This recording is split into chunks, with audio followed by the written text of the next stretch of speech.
Yo quería venir aquí con una idea bastante simple y a mí me parece que de todas de las que se están proponiendo aquí, muchas muy buenas, a mí esta me parece la más importante, y es la de la unidad.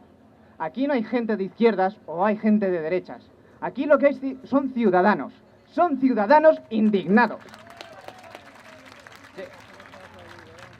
Y es que muchos políticos lo único que les interesa aquí es que les voten. Y, a ver, lo siento. Y da igual que les vote quien les vote, les da igual. Porque lo que van a hacer va a ser tomarnos el pelo de todas formas. Si no, ¿a santo de qué se iban a presentar a estas elecciones 700 cargos imputados de corrupción? Y no solo de un partido, sino de todos. De todos.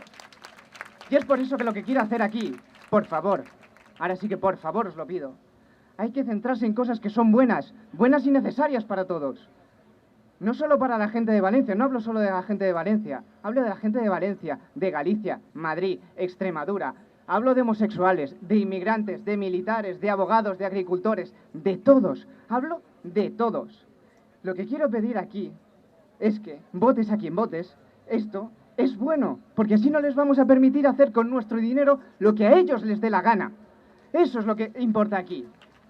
Y la idea general que quiero transmitir de esto, y ya termino, es que aquí somos todos ciudadanos. No hay izquierda y no hay derecha, porque a todos nos toman el pelo. ¡A todos!